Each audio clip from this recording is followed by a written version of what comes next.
Go ahead and get started. I know that the program says we're going to go till noon, so this is going to be a doozy of a session for 75 minutes. We're going to let you guys out a little early, so you can stretch out a little bit before we go into lunch.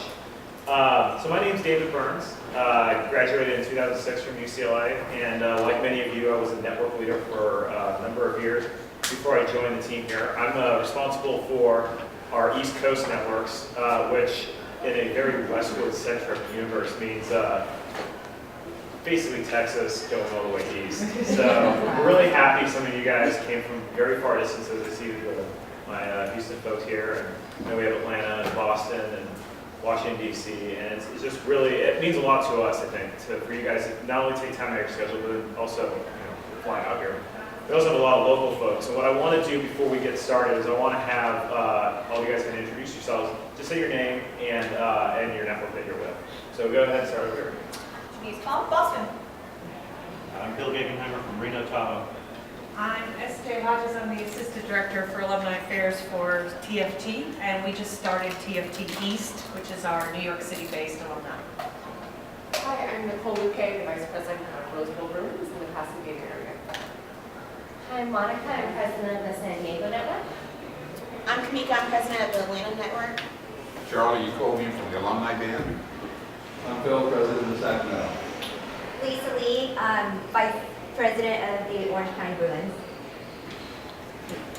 Irene Caloris, Bay Area Bruins Young Alumni Chair and New Membership Chair. Miguel Duarte, President of the Southeast Los Angeles Bruins. Jeanette Alvarez, Secretary for the Southeast.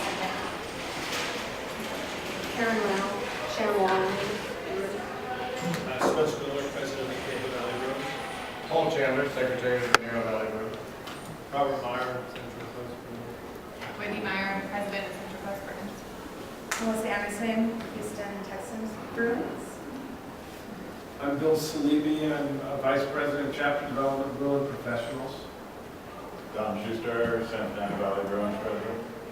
Rosa Guerrero, Associate Director of Alumni Scholarships. Rosemary Plew, President of Gold Shield. Wonderful. Now I have sorry. Kenny Ma, we're at large Pacific alumni.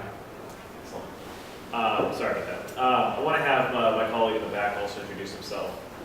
I'm Kenny Donaldson, and like David, I am on the East Coast. I'm in Pittsburgh, and I'm Director of East Coast Networks as well. So what David and I basically do is split up a lot of the East Coast networks. So again, even though a lot of you are in California or Western states, we definitely have ideas to expand your network. And if you have people from your networks that are moving back east, definitely put them in contact with us, and we can get you connected with the right people. Thank you, Kenny. What I want to do for this time is, you guys are going to have a lot of PowerPoint presentations to sit through here today. So I wanted to kind of make this more of a workshop and kind of an open discussion with you guys. And one of the things that Kenny and I work a lot with are emerging networks. You just heard from Julie kind of like what the vision is for Alumni Affairs and how we're trying to reach out and grow. And even inside California, we still have a lot more to grow. And so what we're trying to do is, before we kind of get started into the session, I want to hear from you guys kind of why you're here today. What I'd like to see is we're going to kind of break this up into two pieces. So we have we're going to talk about building your board and then also running a meeting. So let's get started with the building a board piece. Some of you guys have bylaws and very, very specific documents with board positions and all that stuff. Some of you guys are much more kind of in the, there's a core group of you, or sometimes one or two, that are kind of the ones that are the point people running events. And what I'd like to kind of start out with is to kind of just gauge you. We kind of have a pretty wide swath of folks here. So I wanted to kind of, before we get going, hear about like what are you guys looking to get out of building the board piece? I myself from the UCLA Alumni Band. We have difficulty attracting members, which all play instruments in the band, and we're a wide geographic area in the LA area, trying to entice them to become officers and board members and to be participative. And our board is getting pretty old in age, the members, I should say. We've been around now 38, 39 years, the Alumni Band has. And most of the board members are well into their 50s, maybe 60s and 70s. And so they're having difficulty getting the younger members and want to join the band and then to engage them and attract them to get on the board. Anyone else? I think I saw. I think one of my challenges is having more consistency for board members. Being like in a transplant city like Atlanta, we have a lot of people coming and going. So I'm just kind of curious how other networks kind of mitigate some of those circumstances so that you guys can continue to not only have board members engaged at the board level, but also kind of have a contingency plan so that I'm not the president for the next 6 years. Sure. And that's actually, this is a fantastic point, because that's actually why we put these two things together. Because we're going to do this whole thing about running a board meeting and setting an agenda and things like that. And the reason why that's so important is because when you finally meet someone who is a Bruin and is interested in kind of joining a leadership role, the first point of entry they have to kind of that next step is going to a board meeting. And if the board meeting does not go well, or if it goes long, or all these things, they get really scared. And then all of a sudden, their email address doesn't work, they change their phone number, and they enter a witness protection program, they're out of there. So that's actually a fantastic, I'm glad you brought that up. So we're one of those chapters that doesn't have a board. We've been around for quite a few years. I just joined about 2.5 years ago. We do have sort of a core group of 3 or 4 people that tend to plan different aspects of events. They kind of started calling me the sports information director because I do all the viewing parties and things like that. But I'm just interested to hear from those of you who do have a more structured board and who are doing the meetings. I just want to kind of take that back and kind of talk about the value of doing that and the process and how we would even sort of go about it. We are a fairly large network, similar to you, in the Bay Area that we encompass sort of everywhere except for Sacramento. And a little bit in the north. Are you trying to annex Sacramento? No, you're not. You guys can still find it for Stockton, but that's still. I'm just kidding. I feel the hate. We do deal with, to avoid board burnout, but we also have very similarly, I wouldn't say such an older board, but it does skew older, and also finding the right people to be on the board. Sure. Because you don't want just anyone on the board, but people who do get board burnout are very likely to just say, "You want to be the president? Sure." Yeah. Or whatever the case might be. So how to sort of avoid that, but maybe in a discreet capacity, instead of being like, "You're awful." No, and you actually, this is an important part of this. You want to make sure that you have a robust board because you don't want everything falling on 1, 2, 3, 4 people, depending on how busy your network is. And to piggyback on what you're saying about it falling on 1, 2, 3 people, with a new group and trying to find members, we have 3 board members that are trying to make everything happen, and you have to have things happen to have people want to join the group. So kind of at the beginning stage is how to work your full-time job, have your kids, and do... Wait, hold on. You guys have full-time jobs? I was under the impression all you guys just volunteer your entire life. Seems that way. Well, we've been through a couple different models. We've had the traditional board meetings and members and everybody was dedicated, but today it's a different world. Our demographic is mostly a younger demographic in Sacramento, honestly, that's been involved. And when the recession hit, we pretty much lost our board, except me, and I became the board. And I had some older board members that had been around, not older age-wise, but had been around for a long time. They couldn't really come out to meetings, but they wanted to continue to help. So I just started running everything over the internet. We did board meetings on the internet. We did decisions, votes over the internet, and that way we were able to keep it going. So recently we got a lot more interest. We had a very big event, about 60 people come out. A lot of folks volunteered to be on the board again. We started up another board. Still having trouble getting everybody to come to a meeting. I don't care what day of the week you pick, it's not going to work. And we're all doing more than we've ever done in the past, and so it's just not going to fit for some people. We'll try to have an organized board meeting every other month. Back in the day, we were doing every month, and people were coming out. It just doesn't seem to work for us. anymore. So we still do a lot of coordination, event planning, decision making over the internet, and just simply with email. And there are other ways you can interact even more effectively than email, obviously. Well, quick But question. that's what we've done. How many of you guys, for your leadership, your board members or whatever you're calling them, how many of you guys have like a group listserv where you kind of, not to where you're marketing each other, but just to kind of talk amongst yourselves? Yeah. Okay, so about half. And that's actually a really good thing. It's like you want to make sure that you augment your board meetings with communication throughout, and figure out ways to keep folks engaged and not just again letting it fall to one person and all those things. Yeah. We've actually created, TFT's actually created 2 boards. We are creating a board for those who graduated in the first 5 years, and then the people who graduated beyond 5 years, because we found that the groups have different needs. And so we just launched them in November, December, and January, so it's very new, and I'm interested to just hear what's working, what's not working for everybody else. Bill? Yeah, again, I'm with Bruins Professionals, and what I do in chapter development is we start the new chapters. And one of the things we do also is we train the people who are leading the meetings, because we teach people how to network, but we also train the people so that the group leaders, because none of them were really trained how to do it, run a good meeting so people continue to go to their meetings.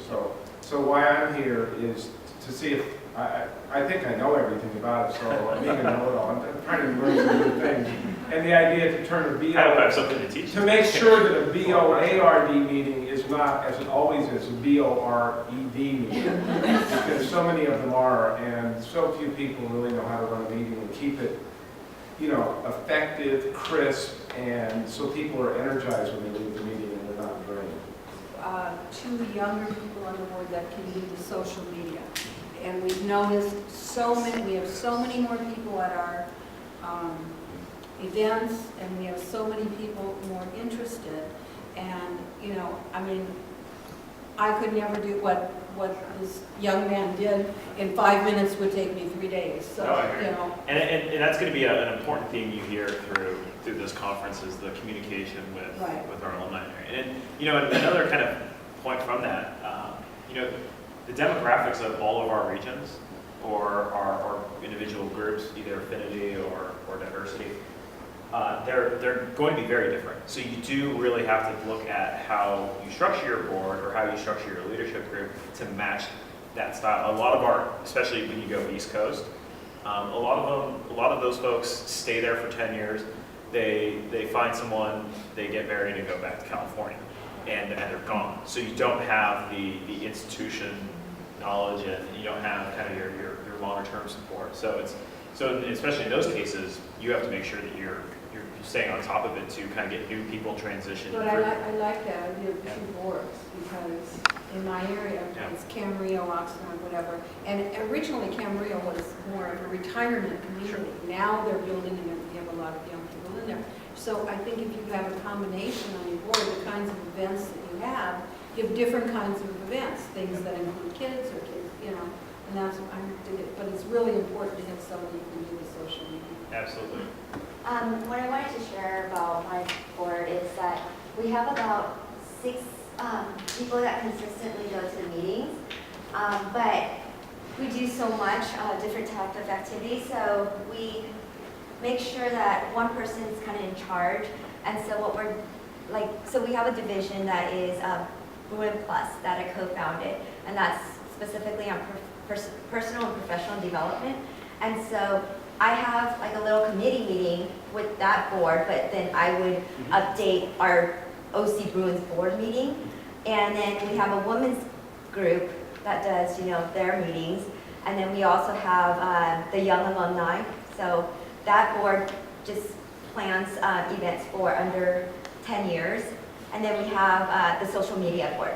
So there's someone that represents each of the board, or 2 boards, and attend our board meetings and do reports on that. What we're trying to do is expand our OC Bruins board, and not really as official board members, but chairs. So we have monthly, dinners and happy hours And so it would be nice to have one volunteer who's considered the chair to just make sure it gets done. And so our challenge is, like, the organization is pretty good. We just need more volunteers to help.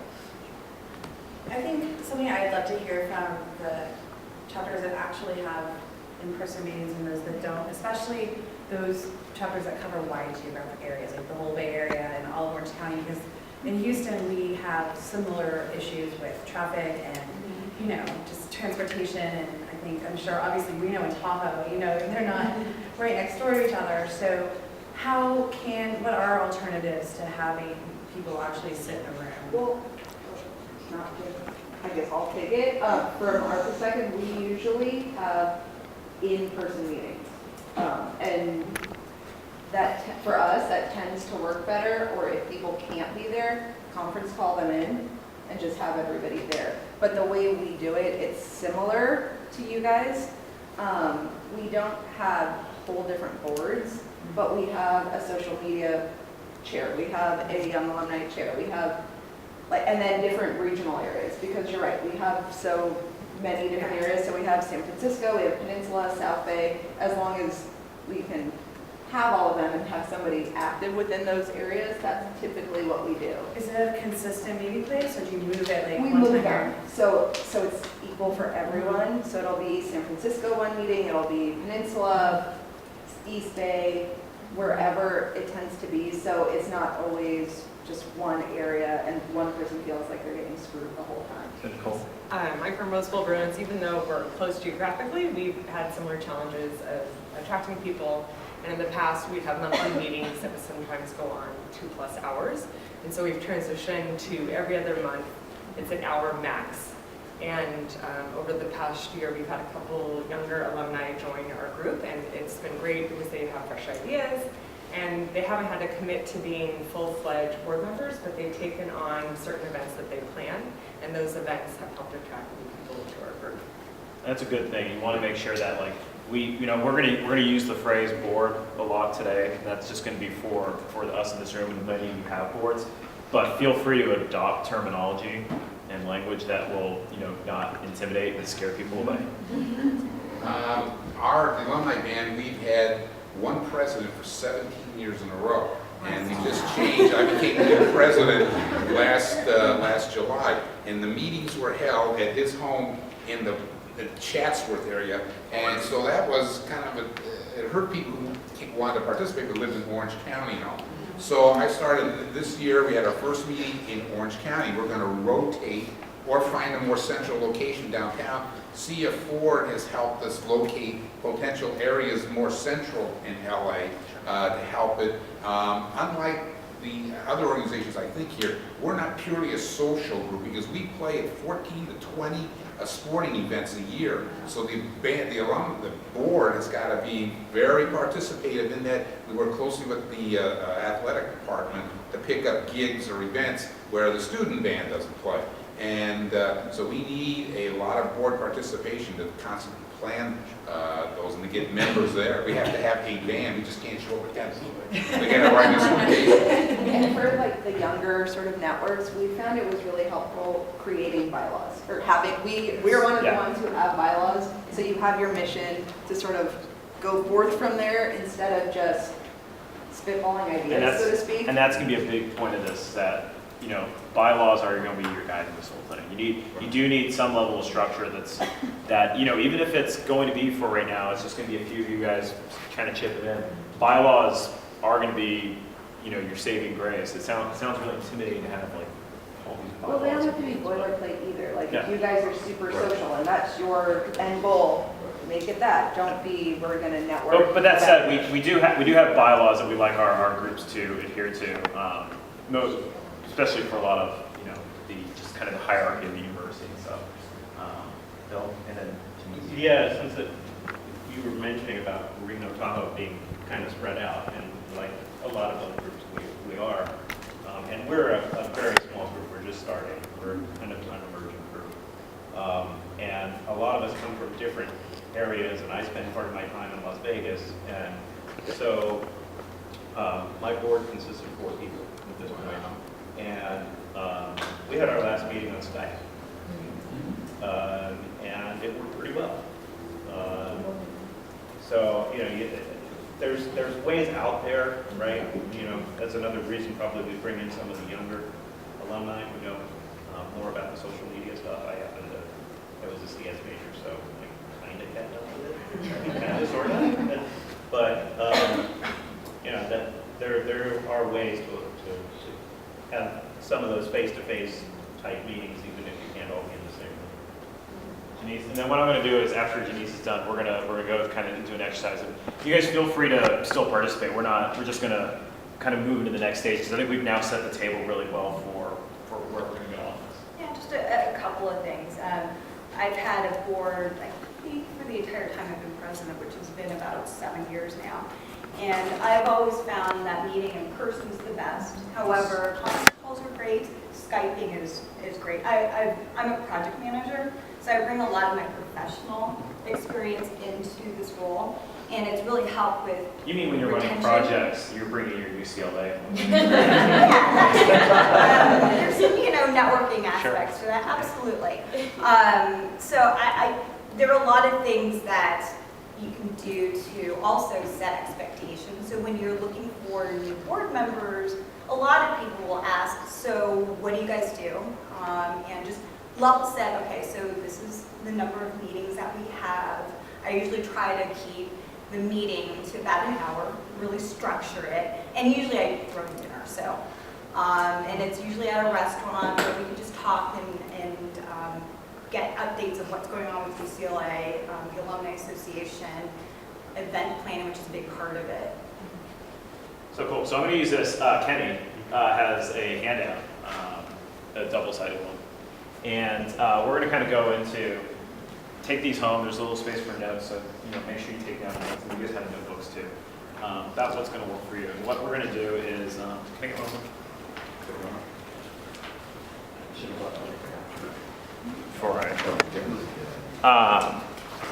So what I want you to do when you get this, we're going to start off on building your board.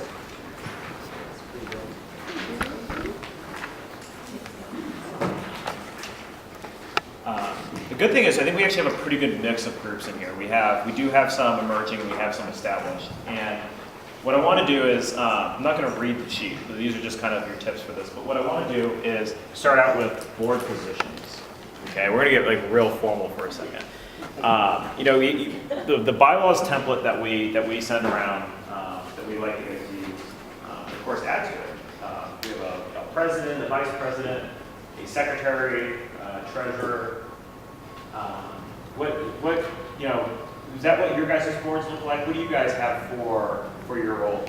So we'll go ahead and start putting these down. So We are doing co-chairs because we found that having somebody be just the chair was too big of a responsibility, so that they're splitting in co-chairs.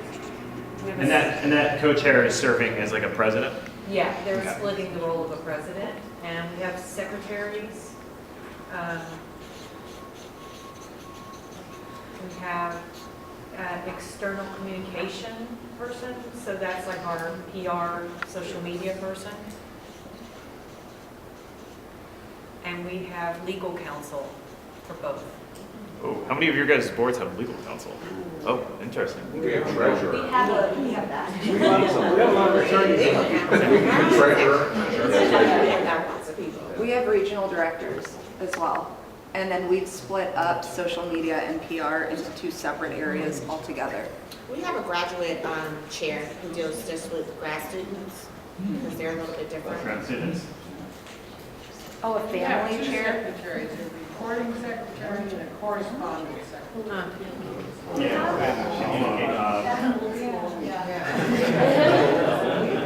We have a What was it? What was the? What were the 2 secretaries?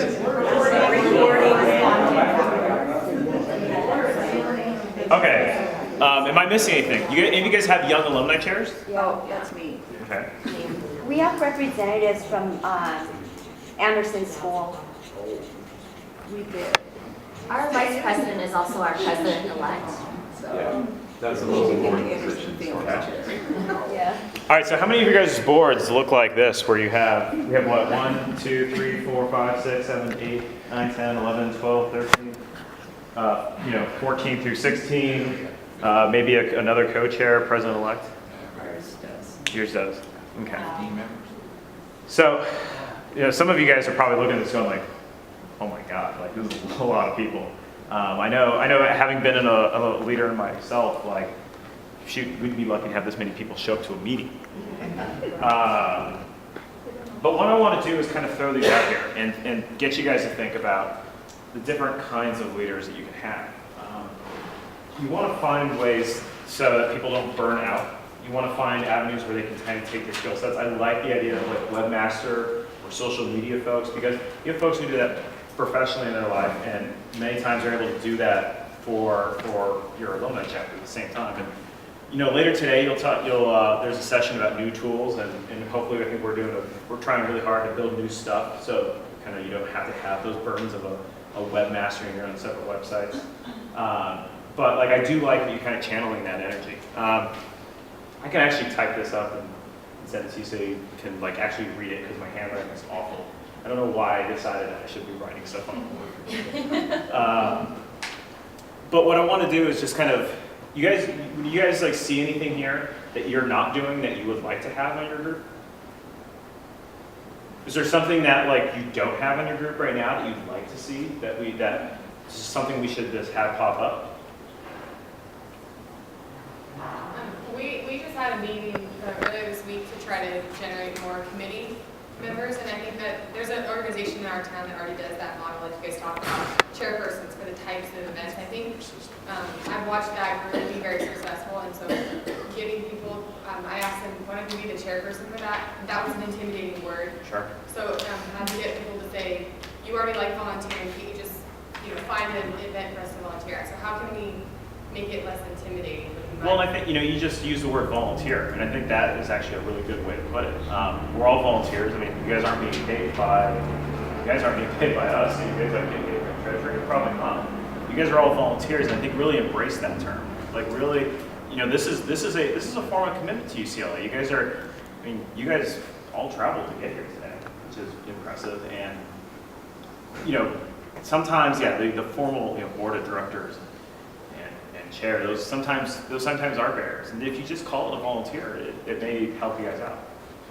What you just mentioned is what we did. We used to have a bylaws for the last 30, 40 years, or however long our group's been, that had all these positions in it. And with the new bylaws, which is recently adapted, which we'll put out at the Alumni Association, basically we have 4 board positions now. Because from what I found in this group and other groups, nobody wants to be on the board anymore. Because it means that, you have to do all this stuff. Well, the most important thing about bylaws, especially when you get to those 4 positions that you're talking about, is that they really, you actually do want to have a board that supports that group. You don't want to just sit there and have 4 random volunteers that have those titles and then just have to be a scrambling search. You want to have your community be inclusive. When you're having meetings, you want to announce them and let people know that they should be coming and give them that opportunity to be a part of the group. And that way, when you do get to, some groups will actually call that, you'll have a board, and then they'll call those titled members, they'll call them the executive committee. They get really fancy and formal with it. And that's one way to go about it. Because, the other part of this is that sometimes those titles, you do want something formal and positive as a nice piece of encouragement. People put I hope you guys when you guys are searching for jobs and stuff, you put on your resume that you're a volunteer for your university.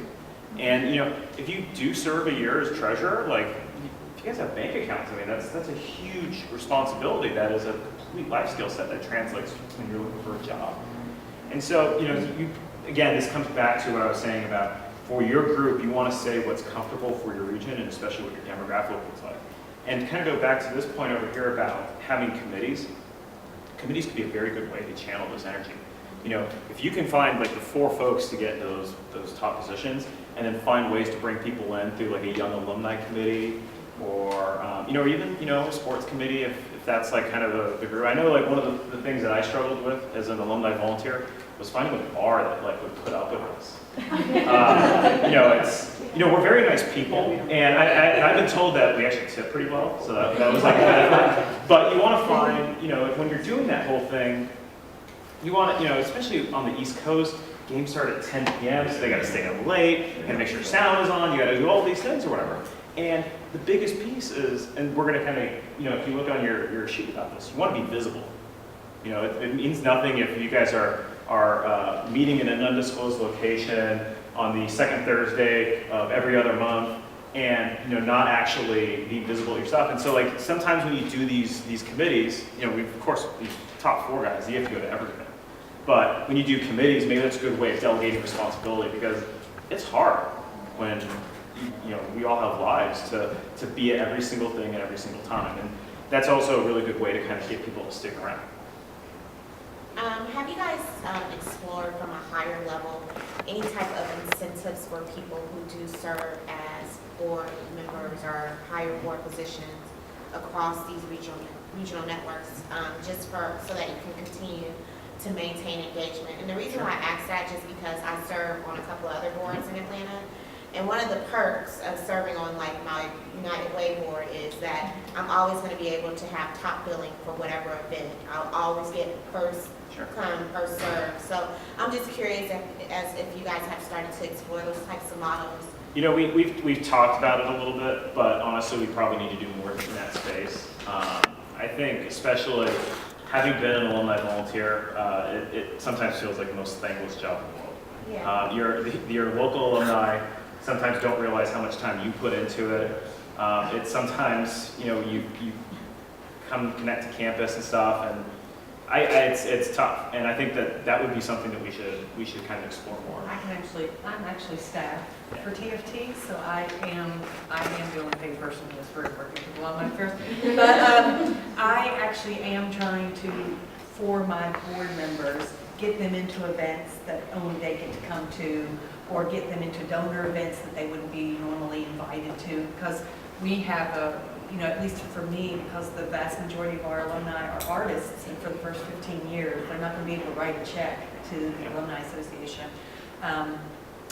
We want to be able to provide them extra services. At least that's my agenda for those people. And that is actually something that I know we do try to do. Especially a lot of us who live out of state. One of the things, there'll be development events going on, salons and things like that. And we don't want you guys aren't responsible for fundraising at all. But, as a leader, we do work with our counterparts in development to make sure that you get an invite to those things. And so it's you get to, meet other people and that kind of thing. But we absolutely could do more in that space. You were sort of asking what we would like from you guys. Yeah. I know from our club, we want, not a bit more engagement, and we just would like to be maybe looped in more. I know from a young alumni perspective, like we had some young alum events in San Francisco we didn't even know about. And so as the chair was like, well, that's great to know about a week in advance. And so we can't really do anything either if we don't know about it. Like there was a conflicting event with a very similar event about a week in advance. And so. And that's not, and that puts you into a bad position, because not only are you siphoning the alumni off from our event, or they're picking and choosing, but it also discourages you. Yeah, no, it's just sort of like we should be working together as opposed to this is your guys' model. And I don't think it was anything intentional, but I think we just need, in general, a bit more like engagement when it comes to big scale events. Like when we did our bash, Lily, you were always super involved. So, that's changed a little bit, but I feel like with the big events, we need to be working together as opposed to. And that's a big piece, and I think especially as we kind of are continuing to in our new model, since there is bigger staff and there are more departments now, I think that's something that we're continuing to challenge ourselves with. And I think of it as we think through some of this stuff. We're lucky in Canadian Valley because there's a material component of Bruins, and sort of split in half, and we're the newer half, so we get a plain template. It's always a lot easier when you have that to work with. But we have 5,000 alumni. There's young alumni. There's all this stuff going on. But I think from the beginning we sort of said, hey, the Alumni Association is the umbrella organization. Room professionals, everything else that UCLA does sort of goes under. So everyone's speeding everything up, everyone's talking, and so we have people calling and saying, hey, where's networking? Okay, that's real professional. And I think that's helped with the communication, but having a very clear vision of what is the Alumni Association, our network, Sure. and then communicating it with the sister organizations is like critical. Well, I was going to say, one of the things, so I've been here at Alumni Affairs for a year and like 4 days now. And one of the things that I've seen in that time is we actually now have, for the first time, with our development colleagues and ourselves, a shared calendar. I mean, shoot, part of the reason you got a week and a half's notice is that sometimes we didn't know what some people were doing. And especially when there's a few of us that work off of campus and we're not running into these people in this lovely building every day, that sometimes makes it really hard. But having a calendar now is going to, I think, help, smooth some of that over. And I think, we've talked about how to actually port that out so that you guys can subscribe to the calendar, which will be, we're still trying to work through the technical pieces of that because there's a lot of different things. Because I know Google Calendar is easy, but we don't use Google Calendar. So. And just to throw it out there, like with you guys, you do have a blank slate. So in a certain capacity, it is easier. We're an older association to work to collaboratively to not sort of replace what we already built. Nobody wants to feel like their program is getting erased. No, and I think one of the big things that Julie talked about in the opening session was really us supporting you. And it's we're not collectively trying to change ourselves to the engagement model just for the sake of changing. I think that we're trying to be more responsive to the networks and to also be ultimately more responsible to the bigger audience of alumni that aren't connecting every day. We threw out the number of 412,000 living alumni, and if 38,000 are coming to events, that's progress from where we were last year. But there's a big gap from 38 to 412. So anyone else have any questions? As kind of we move into the next piece of kind of running a successful meeting. Do you guys have any takeaway from what we talked about? Did I just make everything so much more foggy and confusing? I think really the key takeaway from this is make sure that your board is visible. Make sure you guys have titles that make sense. Really use the bylaws as a tool. I know bylaws sound ugly and disgusting, and some people had very serviceable, good bylaws for a very long time that we asked you guys to switch to the new updated version, which actually weren't that different, but trying to again really reinforce that we have a base model for what we're expecting, and then figure out some of these other roles that you can plug into that and make it make sense for you and your volunteers. We write a general description of each one of the positions also. And that's I'm sure perfect. many of you do that, and we keep it simple, and there's a lot of people ask, well, if I do this, how much time is involved? And we just keep it very simple. And would you mind sharing those with me? Yeah. Yeah, I think that would be great. I know the bylaws will have it's your responsibility to cut checks and hide the checkbook from the It's president. less intimidating than the language of a bylaw. It's just written in. No, and I think that's good because especially when you're an emerging network and you're trying to figure out what you're going to look like, or even if say you're an established network and you're just trying to engage a different audience that wasn't there before, you want to make sure that this is something that you can speak natural language to. Can I ask the group, just in general, how many people are on your councils or boards in general? That's a great question. How What's many? the size? 15? 20. 20? We have 12, but they don't all come to meetings. Oh yeah, no, I know 30 people don't want a board, unfortunately. It's manageable, yeah. Any more than that, the meeting gets really unmanageable. And this is from experience. We have in the bylaws stated that you don't attend, we have about 4 or 5 meetings a year. You don't attend at least half of them, you're going to be dismissed from board. We don't want people that like having their name in lights. No. That's right, right? Yeah. They're not going to participate, don't be on the board. Yep, absolutely. That's good. So we'll go ahead and use that as a transition to the running meeting piece. Again, I've said this really early on, but the reason that we kind of join these two together is because this is the entry point into kind of leadership. If the meeting's not being run well, or if it's long, it's boring, if it's dominated by personality, these are things that scare the bejesus out of people, and again, send them off to the undisclosed location. So again, kind of like the building board, have just a few simple bullet points. And I'll kind of run through these real quickly because I think they are valuable to kind of address.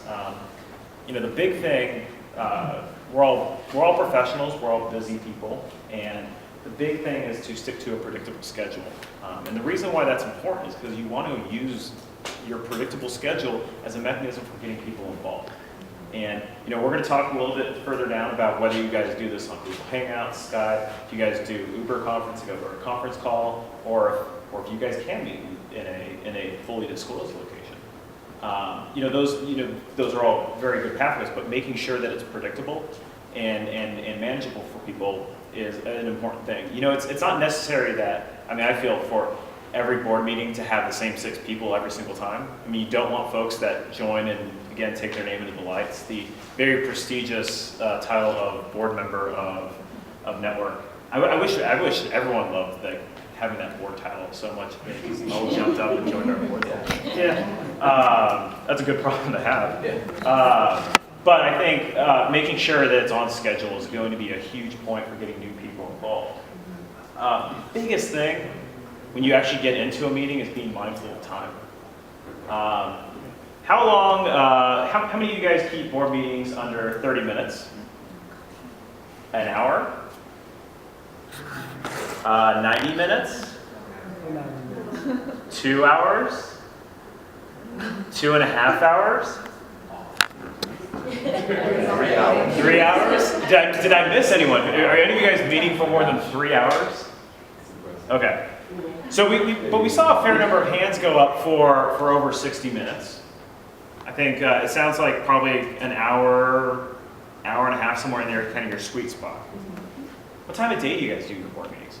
You guys do them after work? Saturday, 9 o'clock after work. 9 in the morning, I take it?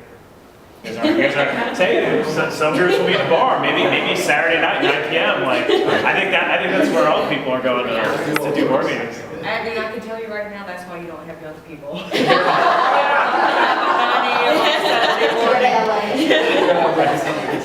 We consistently have a noon meeting, but we do it with lunch. So that's also why our meetings go longer, because we feel we feed people, or if you eat, it sort of is an engagement of like you're keeping your board friendly with each other instead of just a business setting. Too. Are you guys doing on weekends or weekdays? Weekends. Weekends. Nobody, because it's so spread out, Sure. you just can't do it. Yeah, we meet at 4 o'clock for 2 hours, and we meet rotating. As Bruins professionals again, we meet because most of our chapters are in LA. We meet one quarter we meet in West LA, 1 quarter we meet in Glendale, 1 quarter we meet in downtown LA. And how many of you guys are in positions where you kind of rotate the locations of the meetings? Okay, so a few of you guys are doing that. Then anyone else want to contribute to? We do dinner meetings, so 7 o'clock, 7 to 8. 7 o'clock, cool. We do an hour and a half every other month, and then in between, we do the executive board meeting, so it's an every other month. We're going to get to that in a second. We do the second Tuesday of every month. Excellent, I like it. Yeah. 6 o'clock. Yeah, ours is very consistent. Every second Wednesday of every month at the same location. We tried at restaurants, but we get so distracted. And I think because of our board, there's a few older people, so you can't hear. Sure. So there are young people like me who can't hear anything. That's actually a big piece. We were lucky that we get a room donated by an alum, and so we just sit together. It's like a really formal board meeting. I was going to say for the San Diego Network, we meet every second Tuesday every other month, and what we do, which has been very important to the board, because I actually tried to change it when I became president, but what's really important to the board is that we sort of do a dinner beforehand. From 6 to 7 we do dinner. If you can make it, great. If not, and then we start our meeting at 7 p.m. And it's hosted in a home of one of our board members, so that allows us to rotate our location for every meeting as well. Actually, the board member hosts the dinner. So do you guys put it on your website, like the address of? It's a closed board meeting for just board members, and then once a year we do have an open board meeting. We do the same. that we keep it closed, and we have like a January brainstorming session. Our last meeting had about 35 to 40 people. Yeah, and actually at the open meeting, that's the one where Julie and Albert came to speak and give us an update on what the Alumni Association had been doing too, so it's twofold. So I've been hearing like there's a dichotomy between this dinner potlucky feeling and then like the really formal meetings, and I'd be curious to know what the Alumni Association finds is more successful. Sure. I mean, I would say, again, it sounds like these models do work for a variety of groups. So I don't have like a prescription for like the way you should do it. But I would say, my policy would be kind of create less friction. So find a time that is accessible for everyone. Make sure that like they're not having to like either rush from work or try to get out early or condense into that space at lunch or something. So oftentimes like 7 p.m. on a weeknight kind of ends up being a fairly easy spot. I mean, again, it's, geographically, that matters a whole ton. Like San Francisco, you're not going to have a board meeting at 7 p.m. on a Monday because trying to get from, Walnut Creek into San Mateo, you're hosed. But, especially like if you're in New York, 7 p.m. or Boston, it's easy to get relatively somewhere where you need to be. As far as, I think it's awesome that we have folks who want to cook dinner, and I kind of want to join a board where someone cooks dinner too. But I would at the same time say that we want to make sure that people feel like that's a welcoming thing, that like they want to actually be eager to do it. You don't want to like make it like another responsibility. It's like, oh geez, I gotta run the meeting and then I gotta like also cook dinner for these people. Can I just add to that? I do want to say that because it's such a culture of our board already, we actually have a number of board members that are always offering to host it. We have a board member who lives a little further out, so she's even said, if someone can host the location, I'll bring food. So it's a collaborative. Yeah, and again, like that's a big piece of this, is I think that you guys have developed a culture to that. And so maybe when you're starting something out, I wouldn't like rush into the dinner model and maybe build up to that. Turns out people like to eat, and people are encouraged when there's food available. So, Lily? My experience with boards is that, and I think you're absolutely right, it depends on the region, it depends on, what you're trying to do with that meeting, right? That camaraderie is really important, because as board members get to know each other better on a personal level, they can also work together better, right? But there are also people who are intimidated by that. They're thinking, I just want to go to a meeting, I want to do business, and then I want to go. Yeah. I don't want to sort of be hanging around and eating dinner, and, so I think there's a couple options. Some do it before as, kind of like, people just kind of relaxing at the end of the day, or kind of sets the tone, and then later in the meeting, right? And I think, kind of using that as like the bridge here, like I put in this, like my kind of, I think the sweet spot is to lock your time into 60 minutes or whatever it's going to mean to actually accomplish what you need to accomplish in that time. I like 60 minutes because if you do set like a really hard time deadline, you can actually force yourself to like kind of move through it. Because one of the things, especially when you have it open-ended or you leave it to be too long, then, we all love to tell stories. I mean, I'm actually running behind schedule now because I'm telling stories. And, it's kind of like you need to make sure that you kind of manage that time. I went ahead and made a sample agenda of kind of like what I think would be like a good model for you to embrace. And most of your guys' agendas probably look something similar to this. And this is not tablets from up high telling you how to run a meeting or an agenda, but it's just kind of a good guidance, I think, of how it looks. A big thing to make sure you kind of keep moving through your meeting is to actually have guidelines of how the meeting's supposed to go. And, sometimes we get too caught up in talking about, we did 3 game watches in the last month, and then we want to go into how each game individually went. I mean, you can kind of summarize, if you have a relationship with your bar at this point, you can kind of summarize how did the last 3 games go?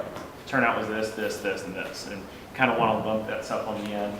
I know some of you guys are doing consent agendas, which I think is fantastic, but I'm not going to necessarily go into that too much today because I want to really focus on just moving the meeting along. You have a question? Yeah, it's kind of about the consent agenda. So I wanted to see, when you guys have your board meetings, do you have past events already submitted before your board meeting, or do you guys actually go over and summarize?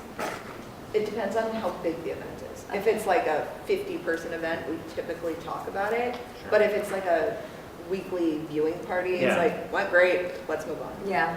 And I think that's actually a really good thing if you do have the infrastructure to do it. Like just set up a Google form or something where you guys can kind of tell yourselves like how many people went. And one of the big things that we're trying to do to make sure that when we talk about that 38,000 that are coming to alumni events all year, making sure that we get your sign-in sheets and those kinds of things, because we really want to kind of help you guys with that data piece and better understand who's coming to the events, and maybe we can like start turning that around and look at like, oh, hey, look, this event in this location was really good about drawing these people out. Maybe we need to like go back and track it.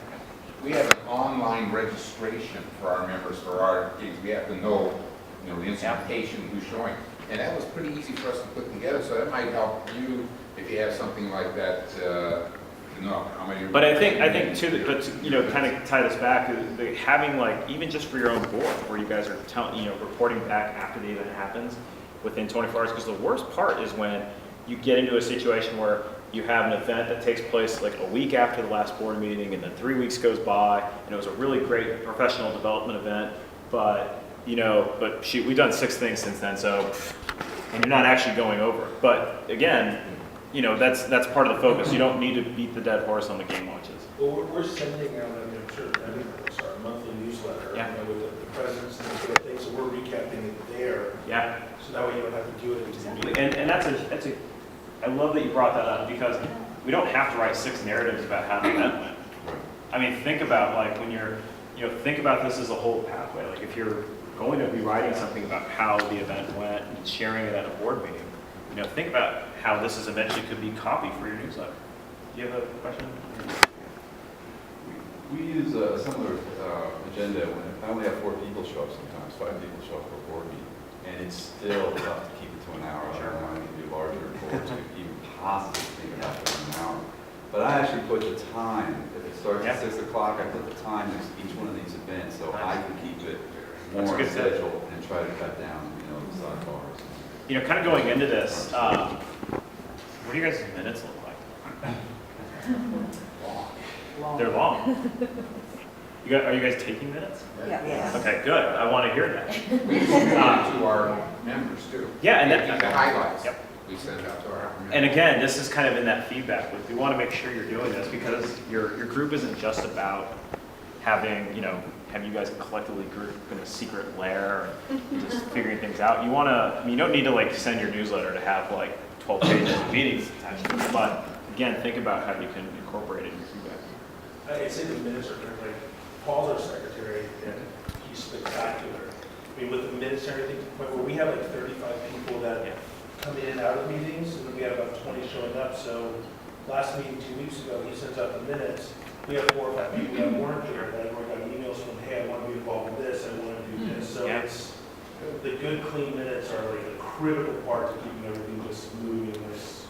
And what would be, the reason I kind of bring up the meeting minutes being a priority is because sometimes, again, because not everyone shows up at every single thing, a lot of times we throw the meeting minutes to a secretary. And that's where it should be, but sometimes if the secretary doesn't make it, like do the meeting minutes just completely disappear? That's good, but that's something that you want to make sure keeps on happening. There's a lot of groups that will be kind of it's like, oh my God, the secretary's gone. Do you have a question? Yeah, I have a question. Some people talk about sending out a newsletter or the minutes. How are you guys doing that? Through the alumni email, or do you have your own database? Yeah. So we're actually doing it through the alumni database, so all 5,000 members are getting it. And they've been, Susie's been great, because we're making sure that, not only is the newsletter clean, but if you're going to do two thumb flicks on the iPhone screen or anything, that you better be able to read the whole thing, right? So 3 paragraphs, president's letter, what's going on, 1 big event, and 1 thing we want to showcase. And if it's not 2 flicks of the thumb, no one's going to read it. So they've been really great working with Indeed out there.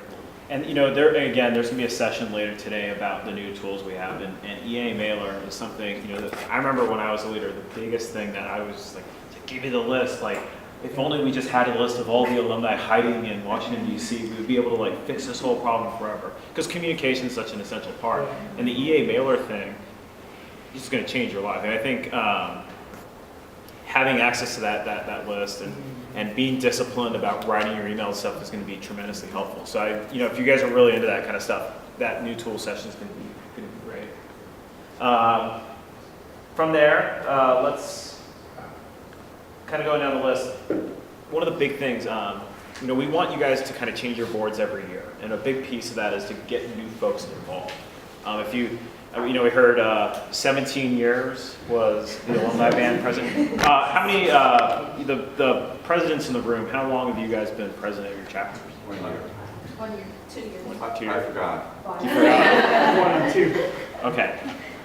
So we have everything from 1 or 2 to I can't remember how long ago I signed up for this. Get me out of here. They didn't tell me it was a lifetime.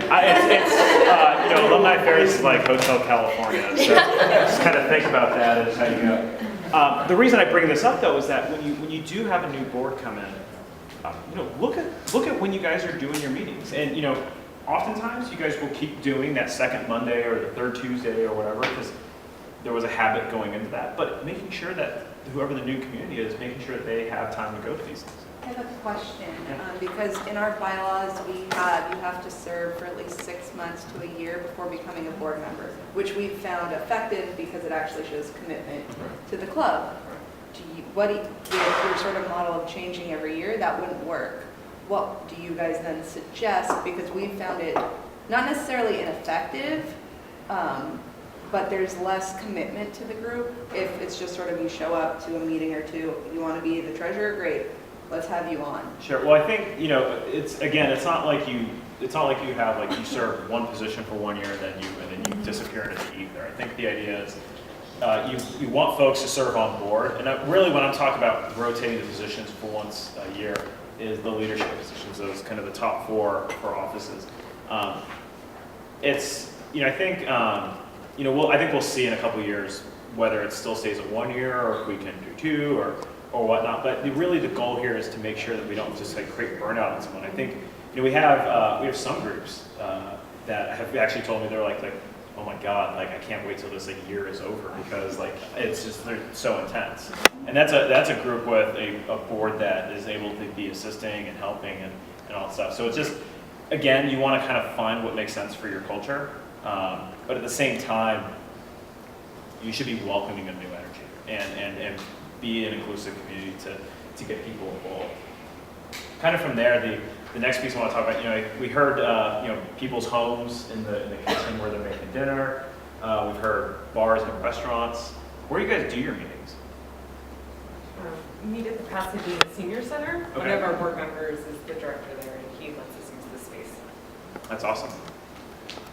We actually found that there's, LA City is nice, and all the new fire stations, they tend to build community rooms. Yeah. So we tend to have them there because they're easy, they're cheap, they're free. Except when I got an email from one person after the last announcement that said, why would I want to go to a fire station for a meeting? Well, it's gonna we were talking about the noise issue with restaurants. When a fire truck goes off, they'll be. It's actually most of the time they're really quiet. It's a soundproof room. Is that free because the libraries charge? Fire stations? The fire stations are free. Good thing. We're alternating between the law office and the financial advisor office, just because they're the 2 big rooms and they just provide little desserts and stuff. And you get the space for free? We are, just because board members are on it, but we are also trying to do once a year at someone's house, because, when you do it at someone's house, it's a 2.5 hour meeting instead of the hour. Yeah. So it is that event/meeting that one time, but the other times, hour in there.